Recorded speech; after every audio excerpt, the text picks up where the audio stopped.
Francisco Piñeiro González vai nos ler anaco da súa obra Tempos de Morno Asubío.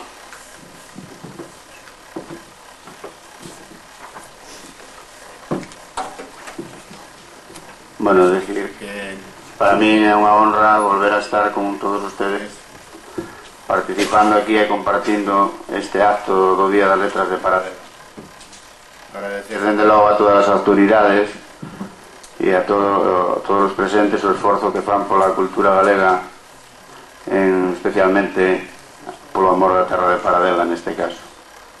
Eu quixera dedicar o meu traballo a todas as persoas anónimas galegas de corazón que, a pesar das vicisitudes da historia, lograron manter viva a nosa lingua, o galego, unha lingua con sabor a caramelo, unha lingua que xa non hai excusa para non falalo, respetalo ou entendelo. E digo isto porque o protagonista de Tempos de Morno Asubío era meu padriño, de verdad. Chamábase o Chico, chamábase José, pero alcumábano o Chico porque fora a América, traían falaron tanto pa vero. Non fixo ninguna fortuna, pero trouxo, xa verán ustedes o que trouxo. De todas maneiras, como o texto son 20 páxinas, o que vou intentar é contárllelo como se fora un conto, aínda que de conto non ten nada, senón que son cousas que dan moito que pensar. Literariamente eu nacín aquí nunha aldea en Randulfe. Houve unha época no que houve un mal rojo nos porcos que tuvemos que ir buscalos á feira de Sarria, a Paradela. Fomos meu padriño, miña avó e eu. Encontramos dous porcos desaparexados. Un deles era grande, pero outro saleunos un porquiño ranquelo moi miudiño, moi esblancuxado. Era tan esblancuxado que cando trouxemos que tuvemos que traelo ao Carrancholo, porque alá xa no alto da cadeira tuvemos que darlle unhas sopas con viño, que non había maneira de que cuincaba e afrontaba, non podía máis. Cando lle demos as sopas con viño, chuchou un pouquiño, mirou para nós, puxos a asubiar. Dixo o compadre da cadeira, dixo meu amigo, con este porco tú vas a fazer millonario. Vas polas romerías, que che asubí unha copla, e cada vez que asubí pasas de gorra, enches a alforxe, iso vai ser unha maravilla. Pois pasou moitos días e na casa pasaba o mismo. Meu padriño non facía máis que estar no escano, abría unha folla dun periódico xa ao longo do ano 36, abría e pechaba, abría e pechaba. Dixo miña avoa, débelo saber abondo, sempre le lo mismo. Dice que nesta foto estou eu, e era un rapaciño que enarbolaba a bandeira e foi a un meeting a Monforte, e daquela sonría, onde vai a sonrisa deste rapaz.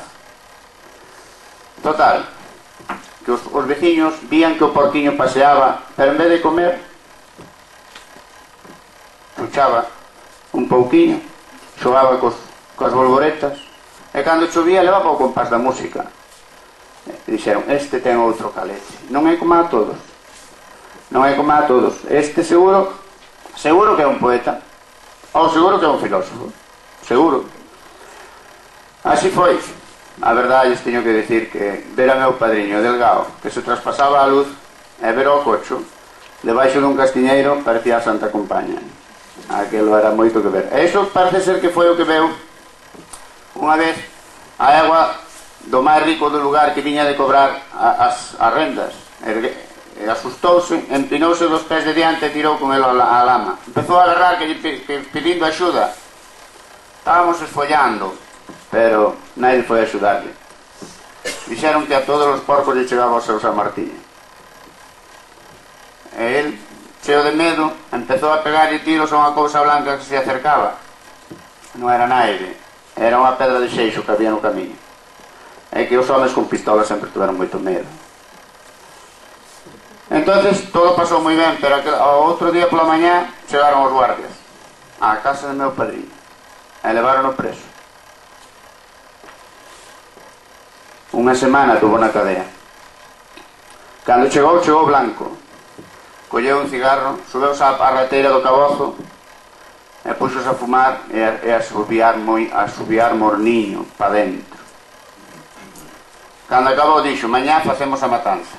Prometino. Aquilo era unha injusticia. Matarnos o noso porquiño, que era un héroe, que fixera o que todos queríamos facer pero que non nos atrevíamos. O conto foi: chegou o día da matanza, chegou o Matarife con coitelo, largo por certo, e dixo: hai que empezar. Todo era silencio. Agarrou o meu padriño, desafrouxou as cordas, veu tamén o veciño, tamén ataba meu pai. Eu andaba tamén que quería recoller o sangue. E dixo: a que esperades? Dixo meu padriño: entrade xa. Entraron na corte. En ese momento a porta de fora abreuse. Eran os veciños que estaban esperando a ver o que pasaba. Sacaron un porco, botaron uns graus e forsumou un fociño. Pero non era o porquiño filósofo. Xa me parecía a min que non se deixaba engañar por uns graus de millo. E entonces mataron ese, tirárono da vacía, taparono coa pouca de palla, volveron a afrouxar as cordas, miraron os homes e dixo meu padriño: que esperades? Se hai que facelo, hai que facelo. Entraron todos e ao momento volveron a salir. Quedaronse quietos. E dixo meu pai: tome, fai vostede. Entrou meu padriño asubiando o morniño e dixo: pechada a porta. Saleu miña aboa e dixo: apura Xosé, que xa tuvemos problemas de abondo, apura, se hai que facelo, hai que facelo. E dixo Xosé: abrite. Pero dixo cunha voz xa moi triste.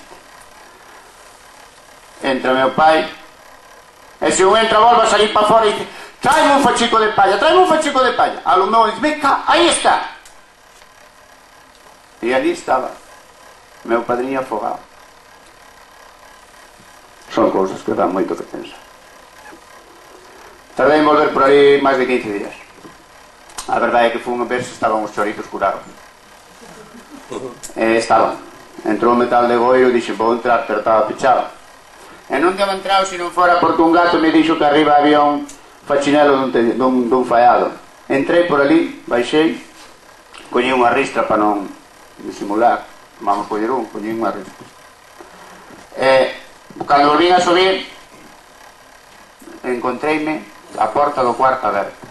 Había dúas camas e ao fondo unha maleta.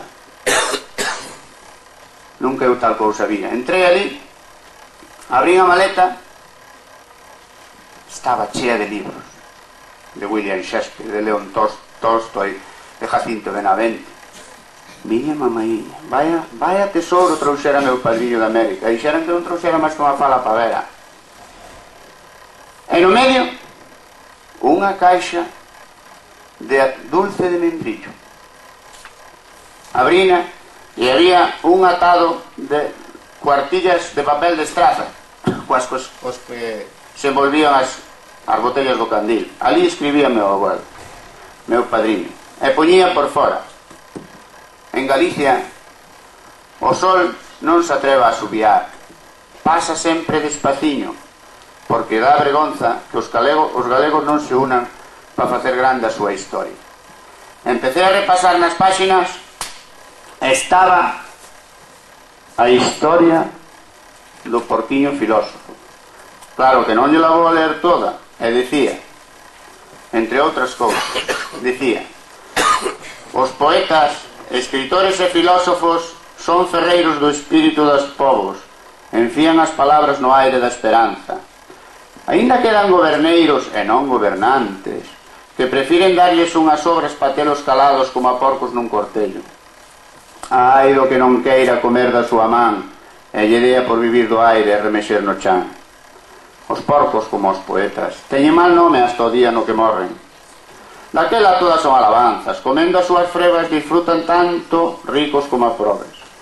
Igual lle ocorre aos escritores e aos libres pensadores. O meu porquiño, o símbolo da esperanza, xa morrera e enterreino no castro sin que ninguén o soubera, pois eu non teño dereito a matar a ilusión dun pobo. Así que el non puido asustar a egua do pedáneo. Foi o pedáneo quen tivo medo do filósofo, de que lle roubara o seu protagonismo e mermase os seus intereses. Por iso mandou prenderme para obrigarme a matalo. Non sei por que este home sempre me tivo sen reira. E nesto dixo miña avoa que estaba na cama. E eso sei no eu. Pero non lle vou contar porque van a acabar de ler ustedes. O que si lle vou a dicir é que onte houve unha inauguración nesa aldea e inauguraron un monumento ao porquiño filósofo. Era un monumento de granito, un porquiño que sigue ríndose e ao fondo pon nunha placa para que nunca máis retornen os tempos do morno asubío. Cando acabou o acto, o alcalde díxome: invítote a traballar conmigo xuntos pola nosa terra. Eu non os dudei. Esas son cousas que non se pensan, porque entre os dous, respetando as nosas diferencias, traballaremos xuntos aprendendo dos nosos pés, e mirando un pa a dereita e outro pa a esquerda, toda a vida camiñan xuntos. Moitas gracias.